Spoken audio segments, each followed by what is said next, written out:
म्लेच्छप्राय क्षत्रहन्त्रे नमस्ते कल्किरूपिणे श्रीगुरुभ्यो नमः।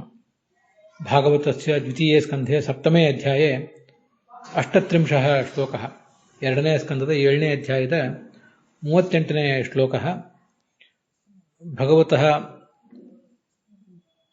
ಕಲ್ಕಿರೂಪಿಣಃ ಹರೇಃ म्लेच्छप्राय क्षत्रहन्तुः कार्यं महिमानं च वर्णयन् अत्र इदानीं समुपतिष्ठते। कलियुगस्य अन्तिमे भागे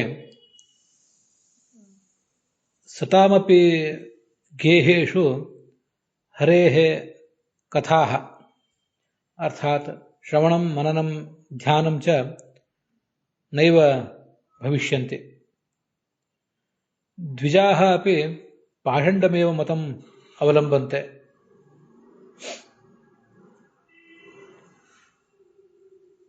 धर्मद्विष एव राज्यधुरं वहन्ति। यज्ञाः श्राद्धक्रियाश्च नैव प्रवर्तिष्यन्ते। तदा एतान् सर्वान् शास्तुकामः स्वयं भगवान् नारायणः कल्किरूपेण अवतरिष्यति। ಕಲಿಯುಗದಲ್ಲಿ ಕೊನೆ ಕಾಲದಲ್ಲಿ ಸಜ್ಜನರ ಮನೆಯಲ್ಲಿಯೂ ಕೂಡ ಭಗವಂತನ ಕಥೆ ಅಂತನ್ನುವುದು ಕೇಳಬರದಂತೆ ಆಗಿ ಹೋಗ್ತದೆ. ಕಥೆ ಅಂದರೆ ಪಾಠ ಪ್ರವಚನ, ಒಟ್ಟಾರೆ ಶ್ರವಣ ಮನನ ಧ್ಯಾನ, ಭಗವಂತನ ಸಾಕ್ಷಾತ್ಕಾರಕ್ಕೆ ಸಾಧನವಾದಂತಹ ಏನು ಜಿಜ್ಞಾಸ ಅಂತ ಹೇಳ್ತಾರೆ, ಅದ್ಯಾವುದು ಕೂಡ ಇಲ್ಲದಂತಾಗ್ತದೆ. ಹೇಳುವವರು ಕೇಳುವವರು, ಪಾಠ ಪ್ರವಚನಾದಿಗಳನ್ನು ಹೇಳುವವರು ಕೇಳುವವರು ಇಲ್ಲ ಅಂತಾಗ್ತಾರೆ. ಶ್ರವಣವೇ ಇಲ್ಲ ಅಂತಾದ್ಮೇಲೆ ಮನನ ಎಲ್ಲಿದು? ಧ್ಯಾನ ಮಾಡಲಿಕ್ಕೆ ಪುರುಸೊತ್ತು ಯಾರಿಗಿದ್ದಿತ್ತು? ಇಂಥ ಒಂದು ಸ್ಥಿತಿ ಬಂದು ಒದಗ್ತದೆ. ಯಾರು ಧರ್ಮದ ತತ್ವಜ್ಞಾನದ ಜವಾಬ್ದಾರಿಯನ್ನು ಹೊತ್ತಿರಬೇಕಾದಂಥ ಜ್ಞಾನಿಗಳಾದ ಬ್ರಾಹ್ಮಣರಿದ್ರು, ಅವರೇ ಪಾಖಂಡ ಧರ್ಮವನ್ನು ಅಥವಾ ಪಾಷಂಡ ಧರ್ಮವನ್ನು ಅವಲಂಬಿಸಿಬಿಡ್ತಾರೆ. ಹೀಗೆ ಸನಾತನ ಧರ್ಮಕ್ಕೆ ವಿರೋಧಿಯಾದಂತಹ ಆಚಾರ ವಿಚಾರಗಳೇ ಎಲ್ಲಿಯೂ ಕೂಡ ಎಲ್ಲ ಕಡೆಯೂ ಕೂಡ ಮೇಲ್ಗೈ ಪಡೆದು ಬಿಡ್ತವೆ. ಧರ್ಮದ ವಿರೋಧಿಗಳೇ ಆಡಳಿತದ ಚುಕ್ಕಾಣಿಯನ್ನು ಹಿಡಿತಾರೆ. ಇಲ್ಲಿ ಹೇಳ್ತಿರುವಂತಹ ಲಕ್ಷಣಗಳು ಕೆಲವು ಈಗಾಗಲೇ ಕಾಣಿಸಿಕೊಂಡಿವೆ, ನಾವು ಅದನ್ನು ನೋಡ್ತಾ ಇದ್ದೇವೆ. ಮೊನ್ನೆ ವ್ಯಾಸಾವತಾರ ಇತ್ಯಾದಿಗಳನ್ನು ನಾವು ನೋಡುವಾಗಲೇ ವ್ಯಾಸರು ಈಗ 5,000 ವರ್ಷದ ಹಿಂದೆ ಅವತರಿಸಿ ಏನು ವೇದ ವಿಭಾಗ ಮಾಡಿಕೊಟ್ಟಿದ್ರು, ಪುರಾಣದ ರಚನೆ ಮಾಡಿದ್ರು, ವೇದದ ಶಾಖೆಗಳನ್ನು ಮಾಡಿಕೊಟ್ಟಿದ್ರು. ಆ ಎಲ್ಲ ವೇದ ಶಾಖೆಗಳು ಈಗ 1000ಕ್ಕಿಂತ ಹೆಚ್ಚಾಗಿ ವೇದ ಶಾಖೆಗಳಿದ್ದು ಇವತ್ತು ಕೇವಲ 10-20 ಬೆರಳೆಣಿಕೆಯಷ್ಟು ವೇದ ಶಾಖೆಗಳು ಇರೋದನ್ನು ನಾವೀಗಾಗಲೇ ನೋಡಿದ್ದೇವೆ. ಪಾಠ ಪ್ರವಚನ ಇತ್ಯಾದಿಗಳಲ್ಲಿ ಆ ವೇದಗಳು, ಭಾರತ, ಭಾಗವತ ಇತ್ಯಾದಿ ಪುರಾಣಗಳು ಬಳಕೆಯಲ್ಲಿ ತಪ್ಪಿ ಹೋಗಿದ್ದೇ ಅದಕ್ಕೆ ಕಾರಣ.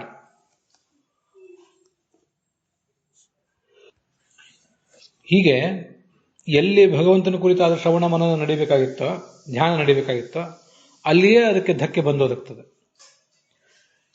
ಈ ಜನರೇ ಬ್ರಾಹ್ಮಣರಾದವರು, ಜ್ಞಾನದ ಜವಾಬ್ದಾರಿಯನ್ನು ಹೊತ್ತವರೇ ವೇದ ವಿರೋಧಿ, ಸನಾತನ ಧರ್ಮ ವಿರೋಧಿ ಮಾರ್ಗವನ್ನು ಅವಲಂಬಿಸ್ತಾರೆ. ಶೂದ್ರರೇ ರಾಜರಾಗ್ತಾರೆ. ಈ ಅರ್ಥವನ್ನು ಬಹಳ ಎಚ್ಚರಿಕೆಯಿಂದ ಗಮನಿಸಬೇಕು. ಶೂದ್ರ ರಾಜರಾಗುವುದಂದ್ರೆ ಕ್ಷತ್ರಿಯರೇ ರಾಜರಾಗಬೇಕಾಗಿತ್ತು. ಆ ಕ್ಷತ್ರಿಯರ ಆಡಳಿತ ತಪ್ಪಿ ಶೂದ್ರ ರಾಜರಾಗ್ತಾರೆ ಅಂತ ಅದರ ಅರ್ಥ ಏನಲ್ಲ. ವೃಷಳ ಅಂತ ಶಬ್ದ ಇದೆ. ವೃಷಳ ಅಂದ್ರೆ ಧರ್ಮಕ್ಕೆ ನಾಶಕರಾದವರು ಅಂತ ಅರ್ಥ. ಅದನ್ನು ವಿಜಯಧ್ವಜರು ಮೊದಲಾದವರು ಹಾಗೆ ಅರ್ಥ ಬರೆದಿದ್ದಾರೆ. ಧರ್ಮನಾಶಕಾಹ ವೃಷಲಾಹ ಅಂತ ಮನುಸ್ಮೃತಿಯಲ್ಲಿ ಹಾಗೊಂದು ನಿರ್ವಚನ ಕಂಡು ಬರ್ತದೆ. ವೃಷೋ ಹಿ ಭಗವಾನ್ ಧರ್ಮ ತಸ್ಯ ಯಃ ಕುರುತೆ ಹ್ಯಲಂ ವೃಷಲಂ ತಂ ವಿದುರ್ದೇವಾ ತಸ್ಮಾತ್ ಧರ್ಮಂ ನ ಲೋಪಯೇತ್ ಅಂತ. ವೃಷ ಅಂದ್ರೆ ಸ್ವಯಂ ಭಗವಾನ್ ಧರ್ಮ. ಆ ಧರ್ಮಕ್ಕೆ ಯಾರು ಚ್ಯುತಿ ತರ್ತಾರೆ, ಅದರ ಅಲಂ ಅಂದ್ರೆ ಅದರ ನಾಶ, ಅದಕ್ಕೊಂದು ಸಮಾಪ್ತಿಯನ್ನು ಯಾರು ತರ್ತಾರೆ ಅವರನ್ನೇ ವೃಷಳರು ಅಂತ ಹೀಗೆ ಕರೀತಾರೆ. ಆದ್ದರಿಂದ ಧರ್ಮಕ್ಕೆ ಧಕ್ಕೆ ತಂದು ಒದಗುವ ಪ್ರವೃತ್ತಿ ಇದ್ದವರು ಅಲ್ಲಿ ಸಿಂಹಾಸನದಲ್ಲಿ ಕೂತಿರ್ತಾರೆ ಅಂತ ಅದರ ತಾತ್ಪರ್ಯ. ಇವತ್ತು ನಾವು ನೋಡ್ತಿದ್ದೇವೆ ಅದನ್ನು. ಧರ್ಮಕ್ಕೆ ಉದ್ದೇಶಪೂರ್ವಕವಾಗಿ ವಿರೋಧ ಮಾಡುವವರು, ಧರ್ಮಕ್ಕೆ ಬೇಕಾದ, ಧರ್ಮಾಚರಣೆಗೆ ಬೇಕಾದ, ಆಚಾರ ವಿಚಾರಕ್ಕೆ ಬೇಕಾದ ವಾತಾವರಣವನ್ನೇ ನಾಶಪಡಿಸುವಂಥವರೇ ಆ ಅಧಿಕಾರದಲ್ಲಿ ಕೂತಿದ್ದಾರೆ. ಈ ಧರ್ಮವನ್ನ ಬೇಕಾಬಿಟ್ಟಿಯಾಗಿ ನಿಂದಿಸ್ತಾ ಇದ್ದಾರೆ ಕೂಡ. ಈಗಾಗಲೇ ಇಂಥ ಪ್ರವೃತ್ತಿ ಕಾಲಿಟ್ಟಿದೆ, ಇನ್ನು ಮುಂದೆ ಈ ಪ್ರವೃತ್ತಿ ಹೆಚ್ಚಾಗ್ತದೆ ಅಂತ ಇಷ್ಟೇ. ಈ ವೃಷೋಹಿ ಭಗವಾನ್ ಧರ್ಮ ಅಂತ ಈಗೇನು ಶ್ಲೋಕ ನೋಡಿದಲ್ಲ, ಇದು ಮಹಾಭಾರತದಲ್ಲಿ ಕೂಡ ಶಾಂತಿ ಪರ್ವದಲ್ಲಿ ಒಂದು ಕಡೆ ಬಂದಿದೆ. ಅಲ್ಲಿ ಒಂದೆರಡು ಶ್ಲೋಕಗಳು ಬರ್ತವೆ ಮಹಾಭಾರತದಲ್ಲಿ, ತುಂಬ ಚೆನ್ನಾಗಿವೆ ಅವು.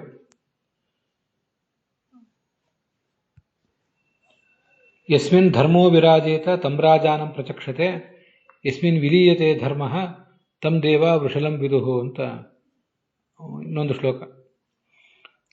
ಎಂಥ ರಾಜ ಇದ್ರೆ ಆ ಧರ್ಮಕ್ಕೆ ಒಂದು ಉತ್ತೇಜನ ಸಿಕ್ಕು ಅದು ವಿರಾಜಿಸ್ತದೋ ಅವನನ್ನು ರಾಜ ಅನ್ಬೇಕು. ಯಸ್ಮಿನ್ ವಿಲೀಯತೆ ಧರ್ಮ, ಎಂಥ ಆಡಳಿತಗಾರರು ಬಂದರೆ ಆ ಧರ್ಮ ಕ್ಷೀಣಿಸಿ ಹೋಗ್ತದೋ ಅಂಥವನನ್ನ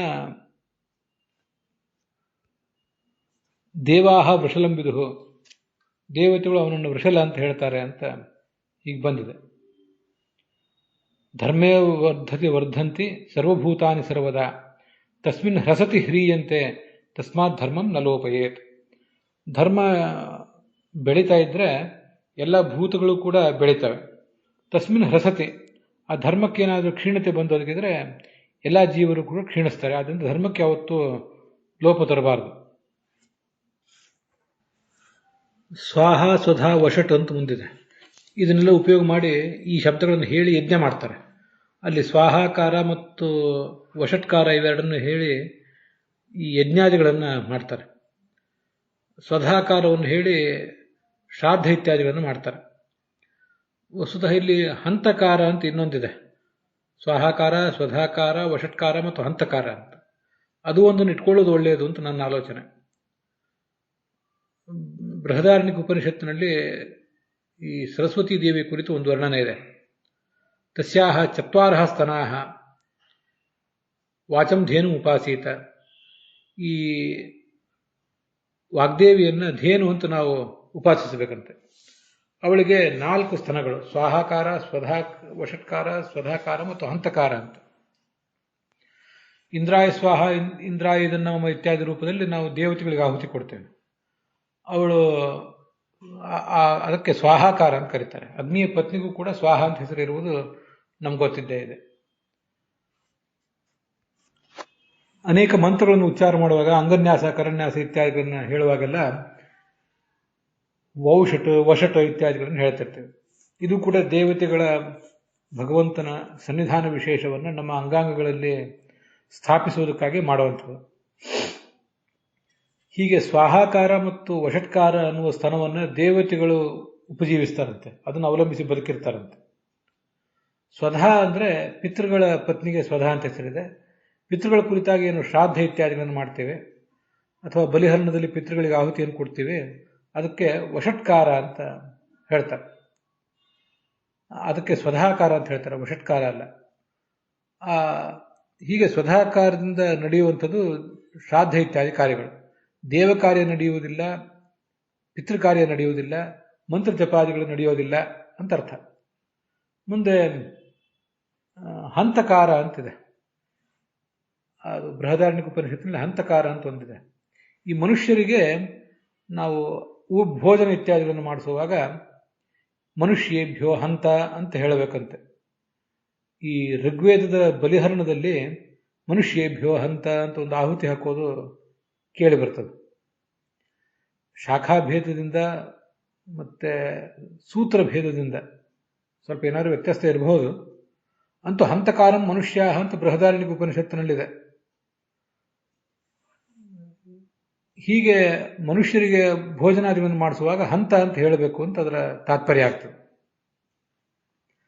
ಆದ್ರಿಂದ ಹಂತಕಾರ ಎಂಬ ಸ್ತನವನ್ನು ಈ ದೇವತೆಗಳು ಮನುಷ್ಯರು ಉಪಯೋಗ ಮಾಡಿದರು. ಅದಕ್ಕಾಗಿ ಈ ಬಲಿಹರಣದಲ್ಲಿ ದೇವತೆಗಳಿಗೆ ಆಹುತಿ ಕೊಡ್ತಾರೆ, ಪಿತೃಗಳಿಗೆ ಪಿತೃಭ್ಯ ಸ್ವಧಾ ಅಂತ ಆಹುತಿ ಕೊಡ್ತಾರೆ. ಹಂತ ಮನುಷ್ಯೇಭ್ಯೋ ಹಂತ ಅಂತ ಅವರಿಗೂ ಒಂದು ಆಹುತಿ ಕೊಡ್ತಾರೆ. ಅದಕ್ಕೆ ಸಾಮಾನ್ಯವಾಗಿ ಅತಿಥಿಗಳಿಗೆ ಕೊಡುವ ದಾನ ಅಂತ ಹಂತಕಾರ ಅಂತ ಅನ್ನೋದಕ್ಕೆ ಕೋಶಗಳಲ್ಲಿಯೂ ಶಬ್ದಾರ್ಥ ಕೌಸ್ತುಭ ಮೊದಲಾದ ಕೋಶಗಳಲ್ಲಿಯೂ ಅದನ್ನು ನಾವು ನೋಡಬಹುದು.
ಬಲಿಹರಣದಲ್ಲೇ ಸನಕಾದಿಭ್ಯೋ ಮನುಷ್ಯೇಭ್ಯೋ ಹಂತ ಅಂತ ಒಂದು ಹೀಗೊಂದು ಸನಕಾದಿಗಳನ್ನು ಕುರಿತು ಒಂದು ಬಲಿ ಕೊಡುವುದು ಕೇಳಿ ಬರ್ತದೆ. ಹಂತ ಅಂತ ಪ್ರಯೋಗ ಮಾಡಿ ಜಲದಾನ ಮಾಡ್ತಾರೆ. ಸನಕಾದಿಗಳಿಗೊಂದು ಪ್ರತ್ಯೇಕ ತರ್ಪಣ ಇದೆ. ಸನಕಸ್ತೃಪ್ಯತಾಂ ತಸ್ಯೈತದುದಕಂ ಹಂತ ಅಂತ ಹೀಗೆಲ್ಲ ಕೆಲವು ಕಡೆ ಕೇಳಿ ಬರ್ತದೆ. ಹೀಗೆ ಅದೊಂದನ್ನು ಇಟ್ಕೊಳ್ಬೇಕು ಅಂತ ನಂದು ಆಲೋಚನೆ. ಅಂತೂ ದೇವತೆಗಳ ಉಪಾಸನೆ, ಪಿತೃಗಳ ಉಪಾಸನೆ, ಮತ್ತೆ ಮನೆಗೆ ಬಂದ ಅತಿಥಿಗಳಿಗೆ ಆರಾಧನೆ, ಇದು ಯಾವುದೂ ಇಲ್ಲದಂತಾಗ್ತದೆ. ಕೇವಲ ಮನುಷ್ಯ ಸ್ವಾರ್ಥಿಯಾಗಿ ಬಿಡ್ತಾನೆ. ಅಂಥ ಒಂದು ಪ್ರಸಂಗ ಬಂದಾಗ ಈ ಭಗವಂತ ಅಲ್ಲಿ ಕಲ್ಕಿ ರೂಪದಿಂದ ಬರ್ತಾನೆ ಅಂತ ಅದರ ತಾತ್ಪರ್ಯ. ಮಹಾಭಾರತ ತಾತ್ಪರ್ಯ ನಿರ್ಣಯದಲ್ಲಿ 32ನೇ ಅಧ್ಯಾಯದ 165ನೇ ಶ್ಲೋಕದಲ್ಲಿ ಕಲ್ಕಿ ಅವತಾರದ ಬಗ್ಗೆ ಬರ್ತದೆ. ಧರ್ಮ, ಜ್ಞಾನ ಮೊದಲಾದ ಗುಣಗಳಿಗೆ ಧಕ್ಕೆ ಬಂದಾಗ ದೇವತೆಗಳು ಭಗವಂತನನ್ನು ಮೊರೆ ಹೋಗ್ತಾರೆ. ಆಗ ಶಂಭಲ ಅನ್ನುವ ಗ್ರಾಮದಲ್ಲಿದ್ದ ವಿಷ್ಣು ಯಶಸ್ ಎಂಬ ಮುನಿಯ ಪತ್ನಿಯಲ್ಲಿ ಈತ ಕಲ್ಕಿ ಎಂಬ ಹೆಸರಿನಿಂದ ಅವತಾರ ಮಾಡ್ತಾನೆ. ಕಲೆಯಸ್ತು ಕಾಲ್ಕಾರತಯೇವ ಕಲ್ಕಿ. ಕಲಿಯನ್ನ ತಿರಸ್ಕಾರ ಮಾಡುವುದರಿಂದ, ಆತನಿಗೊಂದು ತಕ್ಕ ಶಾಸ್ತಿ ಮಾಡುವುದರಿಂದ ಈತನಿಗೆ ಕಲ್ಕಿ ಅಂತ ಕರೀತಾರೆ. ಕಲ ಅಂದ್ರೆ ಜ್ಞಾನ, ಕ ಅಂದ್ರೆ ಸುಖ. ಜ್ಞಾನ ಮತ್ತು ಸುಖ ಸ್ವರೂಪನಾದ್ರಿಂದ ಅವನಿಗೆ ಕಲ್ಕಿ ಅಂತ ಹೆಸರು. ಒಂದೇ ದಿನದಲ್ಲಿ ಈ ದುಷ್ಟರನ್ನೆಲ್ಲ ಸದೆ ಬಡಿತಾನೆ. ದುಷ್ಟರೇ ಹೆಚ್ಚಿರ್ತಾರಾದ್ರಿಂದ ಒಂದೇ ದಿವಸದಲ್ಲಿ ಅದೆಲ್ಲರನ್ನು ಸದೆ ಬಡಿತಾನೆ. ಅಂದ್ರೆ ಪ್ರಧಾನರನ್ನು ಸದೆ ಬಡಿತಿರಬೇಕು. ಕುದುರೆಯನ್ನೇರಿ ಅಧರ್ಮ ಪ್ರವೃತ್ತರಾದ ಎಲ್ಲರಿಗೂ ಒಂದು ತಕ್ಕ ಶಾಸ್ತಿ ಮಾಡ್ತಾನೆ. ಧರ್ಮದ ವ್ಯವಸ್ಥೆಯನ್ನು ಎತ್ತಿ ನಿಲ್ಲಿಸ್ತಾನೆ ಅಂತ ಇಷ್ಟಲ್ಲಿ ಕೇಳಿ ಬರ್ತದೆ. ಮುಂದೆ 39ನೇ ಶ್ಲೋಕ ಭಗವಂತನ ಮಾಯಾ ವಿಭೂತಿಗಳನ್ನು ಅಥವಾ ವಿಭೂತಿ ರೂಪಗಳನ್ನು ಬ್ರಹ್ಮದೇವರು ನಾರದರಿಗೆ ವರ್ಣನೆ ಮಾಡ್ತಾರೆ. ನಾನು, ಮುನಿಗಳು, 9 ಜನ ಪ್ರಜಾಪತಿಗಳು ಇವರೆಲ್ಲ ಸೃಷ್ಟಿ ಕಾರ್ಯದಲ್ಲಿ ಶಕ್ತಿಯನ್ನು ಪಡೀತೇವೆ. ಭಗವಂತನಿಗೆ ಅಂಗಭೂತರಾಗಿರ್ತೇವೆ.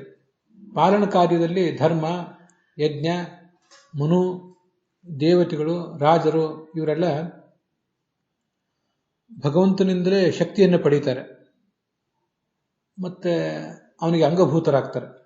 ನಾಶ ಕಾರ್ಯಕ್ಕೆ ಅಧರ್ಮ, ರುದ್ರ, ಕ್ರೋಧವಶ ದೈತ್ಯರು ಇವರೆಲ್ಲ ಶಕ್ತಿಯನ್ನು ಪಡ್ಕೊಳ್ತಾರೆ.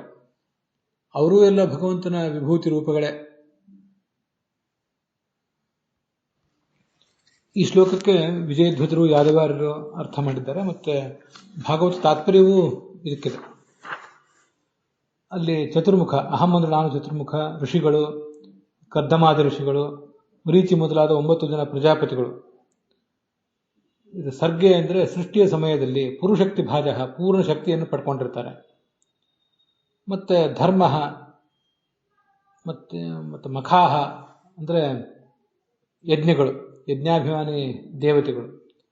ಧರ್ಮ ಅಂದರೆ ಯಮಧಂತ ಧರ್ಮಂದೇ ಒಂದು ರೂಪ. ಮನುಗಳು ಅಂದರೆ 14 ಜನ ಮನುಗಳು, ದೇವತಾ ಶ್ರೇಷ್ಠರು. ಮತ್ತೆ ಇಂದ್ರರು ಕೂಡ 14 ಮನ್ವಂತರಗಳೇ 14 ಜನ ಮನುಗಳಿದ್ದಾರೆ. ಹಾಗೆ 14 ಜನ ಇಂದ್ರರಿದ್ದಾರೆ. ಮತ್ತೆ ಪ್ರಿಯವ್ರತ ಮೊದಲಾದ ರಾಜರು, ಇವರೆಲ್ಲರೂ ಕೂಡ ಸ್ಥಿತಿ ಕಾಲ ಬಂದಾಗ ಶಕ್ತಿಯನ್ನು ಪಡ್ಕೋತಾರೆ. ಮತ್ತೆ ಪ್ರಳಯ ಕಾಲ ಬಂದಾಗ, ನಾಶ ಕಾಲ ಬಂದಾಗ ಅಧರ್ಮ, ಇದು ನಿವೃತ್ತಿ ಅಂತ ಕೆಲವು ಕಡೆ ಅಭಿಪ್ರಾಯ ಪಡ್ತಾರೆ. ಗೋವಿಂದಾಚಾರ್ಯ ಅಧರ್ಮ ಅಂದ್ರೆ ನಿವೃತ್ತಿ ಅಂತ ಅಭಿಪ್ರಾಯ ಪಟ್ಟಿದ್ದಾರೆ. ಪೀಠ ಪೂಜಾ, ಆವರಣ ಪೂಜಾ ಇತ್ಯಾದಿ ಕಡೆಗಳಲ್ಲಿ ವೈರಾಗ್ಯಾಧಿಪತಿಯಾದವನು ಶಿವ, ಅಧರ್ಮಾಧಿಪತಿಯಾದವನು ನಿವೃತ್ತಿ ಅಂತ ಹೀಗೆಲ್ಲ ಬರ್ತದೆ. ಆದ್ದರಿಂದ ಅಧರ್ಮ ಅಂದರೆ ನಿವೃತ್ತಿ ಅಂತ ಅರ್ಥ ಹೇಳಿದ್ದಾರೆ ಗೋವಿಂದಾಚಾರ್ಯರು. ಉಳಿದವರೇನು ಅದ್ರ ಬಗ್ಗೆ ಹೇಳಲಿಲ್ಲ. ಅಧರ್ಮ ಹರ ಅಂದರೆ ರುದ್ರ, ಮತ್ತು ಮನ್ಯುವಶಾಹ, ಕ್ರೋಧವಶ ಅನ್ನುವಂಥ ಒಂದು ದೈತ್ಯರ ಗುಂಪು. ಇದರಲ್ಲಿ ಕೆಲವರು ತಾಮಸರಿದ್ದಾರೆ, ಕೆಲವರು ಸಾತ್ವಿಕರಿರ್ತಾರೆ. ಇಲ್ಲಿ ನಾವು ನೋಡಿದ ಚೀಟಿಯಲ್ಲಿ, ಇಲ್ಲಿ ನೋಡಿದಂಥ ಪಟ್ಟಿಯಲ್ಲಿ. ಆದರೆ ತಾಮಸರು ಕೂಡ ಭಗವಂತನಿಗೆ ಒಂದು ಅಂಗರೇ ಆಗಿರ್ತಾರೆ. ಅವರು ಸಜ್ಜನರನ್ನು ಸಂಹರಿಸ್ತಾರೆ. ಆದ್ದರಿಂದ ಮತ್ತೆ ಸಜ್ಜನಿಗೆ ರಕ್ಷಕನಾಗಿ ಭಗವಂತ ಬರ್ತಾನೆ, ದೇವತೆಗಳು ಬರ್ತಾರೆ. ಹೀಗೆ ಸಂಹಾರ ಕಾರ್ಯದಲ್ಲಿ ಒಂದು ರೀತಿಯಾದ ಅಂಗತ್ವವನ್ನು ಆ ತಾಮಸ ದೇವತೆಗಳು, ತಾಮಸರು ಕೂಡ ರಾಕ್ಷಸರು ಪಡೀತಾರೆ ಅಂತ ತಿಳ್ಕೋಬಹುದು. ಮಾಯಾ ವಿಭೂತಿಗಳು ಅಂತ ಶಬ್ದ ಇದೆಯಲ್ಲ, ಅದಕ್ಕೆ ಮಾಯೆಯ ಹರಿಚ್ಛಯ ವಿಭೂತಿ ಐಶ್ವರ್ಯಂ ಯಶಾಂತೆ. ವಿಭೂತಿ ಅಂದರೆ ಐಶ್ವರ್ಯ. ಭಗವಂತನ ಇಚ್ಛೆಯಿಂದ ಯಾರಿಗೆ ಒಂದು ಐಶ್ವರ್ಯ ಬಂದು ಒದಗಿರ್ತದೆ ಅವರನ್ನ ಮಾಯಾ ವಿಭೂತಿಗಳು ಅಂತ ಹೇಳ್ತಾರೆ.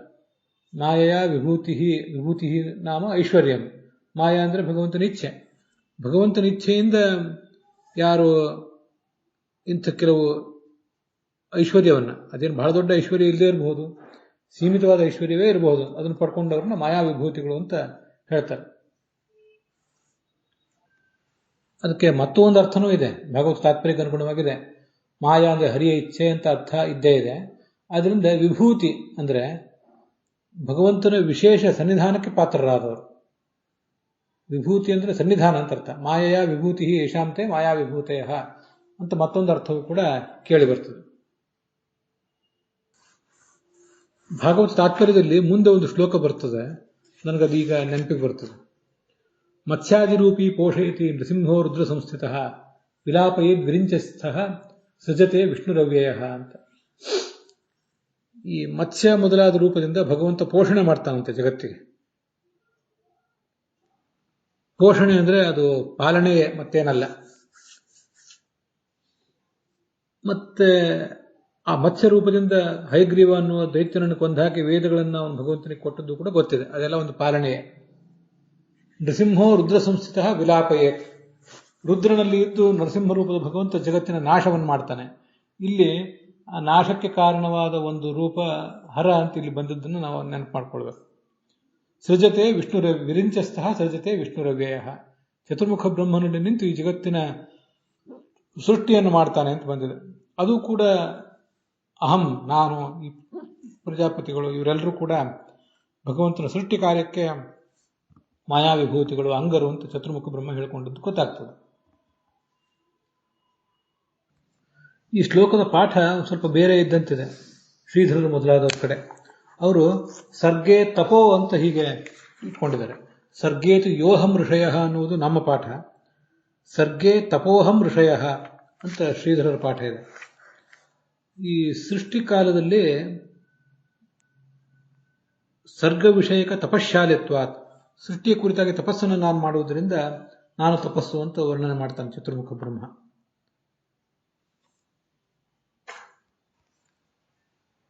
ಮನ್ಯುವಶ ಅನ್ನುವ ಶಬ್ದಕ್ಕೆ ಸರ್ಪಗಳು ಅಂತ ಅರ್ಥ ಮಾಡಿದ್ದಾರೆ ಶ್ರೀಧರರು ಮತ್ತು ವೀರರಾಘವರು. ಭಾರತ ದರ್ಶನ ಪ್ರಕಾಶನದಲ್ಲಿ ಕ್ರೋಧವಶ ಎಂಬ ಹೆಸರಿನ ಸರ್ಪಗಳು ಅಂತ ಮಾಡಿದ್ದಾರೆ. ಕ್ರೋಧವಶ ಅನ್ನುವುದೊಂದು ದೈತ್ಯರ ಗುಂಪಿಗೆ ಹೆಸರು, ಅವರೇ ಸರ್ಪಗಳ ರೂಪದಲ್ಲಿ ಇರ್ತಾರೆ ಅಂತ ಅವರ ತಾತ್ಪರ್ಯವೋ ಹೇಗೆ ಅದು ಗೊತ್ತಾಗೋದಿಲ್ಲ. ಅಂತೂ ದೈತ್ಯರು ಅನ್ನುವುದನ್ನು ಇಷ್ಟನ್ನು ನಾವು ತಿಳ್ಕೊಂಡ್ರೆ ಸಾಕು. ಮಾಯೆ ಅನ್ನೋ ಶಬ್ದ ಬಂದ ಕೂಡಲೇ ಅನೇಕ ಜನ ವ್ಯಾಖ್ಯಾನಕಾರರು ಅನೇಕ ಥರ ವ್ಯಾಖ್ಯಾನ ಮಾಡಿಬಿಡ್ತಾರೆ. ಮಾಯೆ ಅಂದರೆ ತ್ರಿಗುಣಾತ್ಮಕವಾದ ಅವಿದ್ಯೆ, ಅವಿದ್ಯೆಯಿಂದ ಭಗವಂತ ಅನೇಕ ರೂಪವನ್ನು ತಾಳುವುದು ಅಂತ ಕೆಲವರ ವ್ಯಾಖ್ಯಾನ. ಅಲ್ಲಿ ಅಧ್ಯಾತ್ಮ ಅನ್ನೋ ಗ್ರಂಥವನ್ನು ಆಚಾರ್ಯ ಉದ್ಧರಿಸ್ತಾರೆ. ಹರಿಚ್ಛಯ ವಿಭೂತಿರಿಯ ಬ್ರಹ್ಮಾದೀನಾಂ ಸದಾ ಭವೇತ್ ಇಚ್ಛೆಯಾವ ಬಹುವಿಧ ತೇಷು ವಿಷ್ಣು ಸ್ವಯಂ ಸ್ಥಿತಃ ಅಥೋ ಮಾಯಾವಿಭೂತಿತ್ವಂ ತೇಷಾಂ ಮತ್ಸ್ಯಾದಿಕಾ ಸ್ವಯಂ. ಈ ಮತ್ಸ್ಯ ಕೂರ್ಮ ಮೊದಲಾದ ರೂಪಗಳಿವೆಯಲ್ಲ, ಅವು ಕೂಡ ಭಗವಂತನ ಮಾಯಾವಿಭೂತಿಗಳೇ. ಹೇಗೆ ಅಂದರೆ ಭಗವಂತನಿಂದ ಅಭಿನ್ನವಾದ, ಅವನ ಸ್ವರೂಪ ಶರೀರದಿಂದ ಅಭಿನ್ನವಾದ ರೂಪಗಳು, ಅವನ ಅವತಾರಗಳು. ಇನ್ನು ಬ್ರಹ್ಮಾದಿಗಳನ್ನು ಮಾಯಾವಿಭೂತಿ ಅಂತ ಹೇಳುವುದು ಯಾಕೆ ಅಂದರೆ, ವಿಭೂತಿ ಅಂದರೆ ಒಂದು ಐಶ್ವರ್ಯ. ಭಗವಂತನ ಇಚ್ಛೆಯಿಂದ ಒಂದು ವಿಶಿಷ್ಟವಾದ ಐಶ್ವರ್ಯ, ಒಂದು ಶಕ್ತಿ ಅವರಿಗೆ ಸಿಗ್ತದೆ. ಹೀಗೆ ವಿಭೂತಿ ಅಂದರೆ ಐಶ್ವರ್ಯ, ಮಾಯ ಅಂದರೆ ಭಗವಂತನ ಇಚ್ಛೆ. ಅವನ ಇಚ್ಛೆಯಿಂದ ಬಂದಂತಹ ಐಶ್ವರ್ಯ, ಒಂದು ಶಕ್ತಿ ಸಾಮರ್ಥ್ಯ ಇದ್ದವರು ಅಂತ ಒಂದರ್ಥ. ಅಥವಾ ಬಹುವಿಧ ತೇಷು ವಿಷ್ಣು ಸ್ವಯಂ ಸ್ಥಿತಃ, ಅವರಲ್ಲಿ ಅನೇಕ ರೂಪಗಳಿಂದ ಭಗವಂತ ಸನ್ನಿಹಿತನಾಗ್ತಾನೆ. ಈ ಸನ್ನಿಹಿತನಾಗ್ತಾನೆ ಅಂತನ್ನುವುದು ಇನ್ನೊಂದು ವ್ಯಾಖ್ಯಾನ.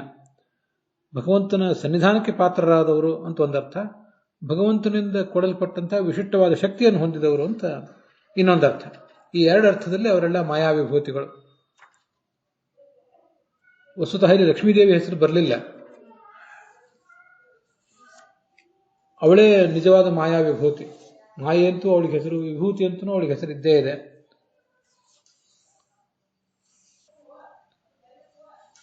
ಭಗವಂತನಿಂದ ಕೊಡಲ್ಪಟ್ಟಂತಹ ವಿಶಿಷ್ಟವಾದ ಶಕ್ತಿ ಏನಾದರೂ ಈ ಜಗತ್ತಿನಲ್ಲಿ ಅತ್ಯಂತ ಹೆಚ್ಚು ಯಾರಿಗಾದರೂ ಇದ್ದರೆ ಅದು ಲಕ್ಷ್ಮೀದೇವಿಗೆ ಮಾತ್ರ.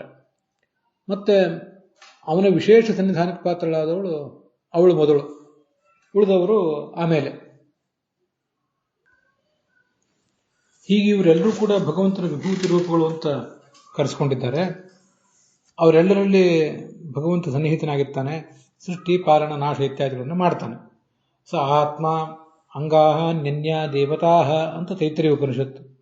ಭಗವಂತ ಆತ್ಮ, ಆತತತ್ವಾಚ ಮಾತೃತ್ವಾತ್ ಆತ್ಮೇತಿ ಪರಮೋಮತಃ ಅಂತ. ಸರ್ವತ್ರ ವ್ಯಾಪ್ತನಾದ್ದರಿಂದ, ಸರ್ವಜ್ಞನಾದ್ದರಿಂದ ಅವನಿಗೆ ಆತ್ಮ ಅಂತ ಹೆಸರು.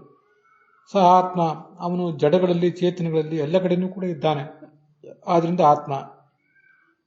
ಅವನ ವ್ಯಾಪ್ತಿಗೆ ಒಳಗಾದಂತಹ ಈ ಎಲ್ಲ ದೇವತೆಗಳು ಕೂಡ, ದೇವತೆಗಳು, ಋಷಿಗಳು, ಪಿತೃಗಳು, ಚಕ್ರವರ್ತಿಗಳು, ರಾಕ್ಷಸರು, ಜಡಗಳು, ಹೀಗೆಲ್ಲವೂ ಕೂಡ ಅಂಗಾನಿ, ಆ ಭಗವಂತನ ಸೃಷ್ಟಿ ಪಾಲನ ನಾಶ ಮೊದಲಾದಕ್ಕೆ ಅಂಗಗಳು ಅಂತ ಕರೆಸಿಕೊಡ್ತವೆ. ಅಲ್ಲಿಗೆ ಈ 39ನೇ ಶ್ಲೋಕದ ವಿವರದೊಂದಿಗೆ ಇವತ್ತಿನ ಈ ಭಾಗ ಸಮಾಪ್ತ ಆಗಿದೆ. ಹುಸಿಯ ನಾಡಿ ಹೊಟ್ಟೆ ಹೊರೆವ ವಿಷಯದಲ್ಲಿ ರಸಿಕನಂತು ಹುಸಿಗೆ ಹಾಕಿದಿರೋ ಇನ್ನು ಹೃಷಿಕೇಶನೆ ಈಶನಿನ ಚರಣ ಭಜನೆ ಆಸೆಯಿಂದ ಮಾಡುವೆ ದೋಷರಾಶಿ ನಾಶ ಮಾಡು ಶ್ರೀಶಕೇಶವ. ಶ್ರೀಕೃಷ್ಣಾರ್ಪಣಮಸ್ತು.